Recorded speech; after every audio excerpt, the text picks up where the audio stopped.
Bom dia para você, Sardenberg. E aí, Milton, como vai? Bom dia, ouvintes. Nada mais lugar comum na política brasileira do que no momento de crise, no momento de pressão, no momento de denúncia, o governo tira um saquinho de medidas para apresentar à população. No caso, sempre medidas na área da economia, com dinheiro circulando, empregos para todos, seja lá o discurso que você der. Foi o que saiu ontem da reunião lá do presidente Michel Temer. Dá para levar a sério? Olha, Milton, você olha ali as medidas que estão sendo estudadas, não aquelas que vêm sendo divulgadas por políticos que estiveram com o presidente. Por exemplo, o pessoal chega a falar 8 medidas para o crescimento. O pessoal adora isso também, né? 8 medidas para o crescimento. Os 4 passos para o sucesso, as 10 dicas salvadoras do emprego, aquelas coisas bacanas. 6 pacotes do emprego. Gera clique. Agora, o que está efetivamente sendo estudado pelas equipes econômicas, aí eu falo o Ministério da Fazenda, o Ministério do Planejamento e o Banco Central, de fato o pessoal lá está preparando um conjunto aí de medidas em várias áreas, não com o objetivo de impulsionar o crescimento imediatamente, mas com o objetivo de destravar a economia, de tornar mais fácil. Por exemplo, pequenas mexidas na legislação trabalhista, né? Isso é uma coisa que está na pauta, que é, por exemplo, estabelecer aquela regra de que o que for negociado entre as partes vale mais do que o que está na lei.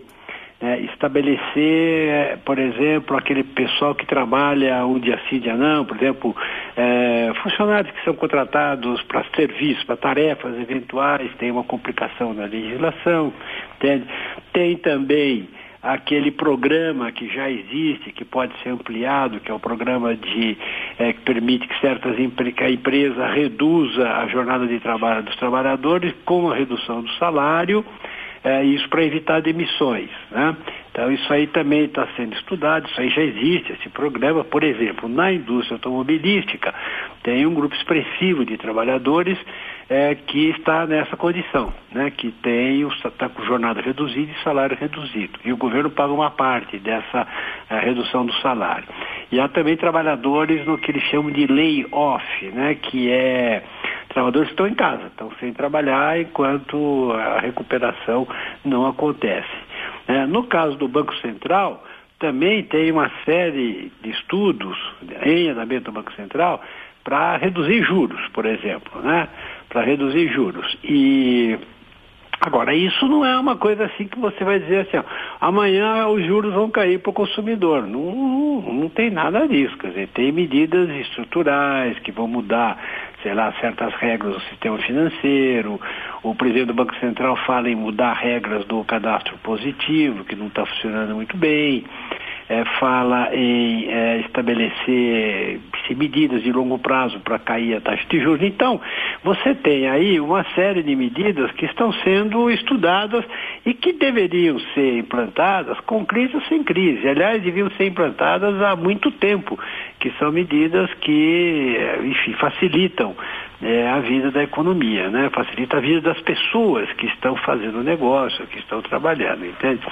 Agora, o que parece que fica essa reação automática, como você falou, é o governo, toda vez que acontece isso, lá o presidente chama todo mundo, chama ministro disso, ministro daquilo, e fala assim: vem cá, cara, o que você tem aí que eu posso anunciar, né?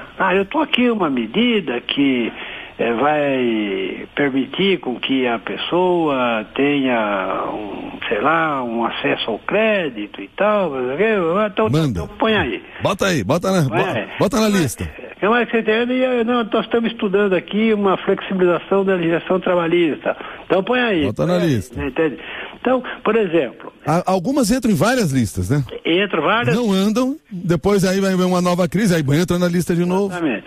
Tem, por exemplo, um dado importante, nós discutimos isso já semana passada, que é a autorização para que o trabalhador use parte do fundo de garantia para pagar a dívida com bancos. Isso é uma coisa para ser estudada, é uma coisa que pode fazer sentido, porque a remuneração do fundo de garantia é muito baixa. e a dívida que a pessoa tem é muito alta. Então você tem um ativo que está pagando pouco e um passivo que está custando caro. Então é uma discussão que pode haver aí. Mas, por outro lado, o Fundo de Garantia é o patrimônio do trabalhador. E é o patrimônio para o quê? Para situações de desemprego. Não é para pagar a dívida. Então... E para muita gente está ali na esquina, né? E fica muito, é uma medida que não é simples assim, tem que ser estudada para ver os efeitos e tal.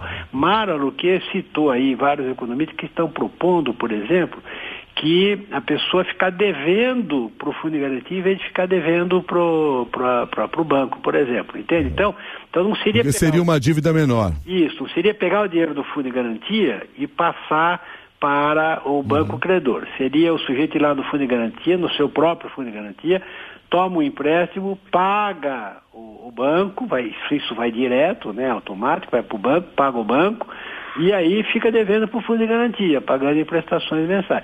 Entende? Que aí você troca uma dívida cara por uma dívida barata. Isso é uma coisa que é melhor do que aquela outra ideia. Agora, você percebe, Milton? Não é um troço para você botar num pacote e dizer, eu vou fazer isso aqui. Não vai, entende? Vai ter inclusive tem que ter lei, né? Bom. Todas essas medidas tem que ter lei. Então é o seguinte, na verdade, o fator dominante é a Lava Jato, entendeu? Eu já escrevi isso e tal. O fator dominante é a Lava Jato. Os políticos que estão envolvidos na Lava Jato, Milton, sabem que estão. Sabe, quem pegou dinheiro ilegal, quem pegou dinheiro de Caixa 2, sabe perfeitamente o que fez.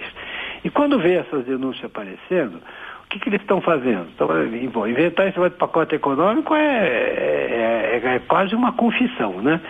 E a segunda coisa é que tentam desqualificar a delação, né? Vão tentar anular a delação, anular a prova. Quando você não tem defesa, o que você faz? Você tenta anular a prova.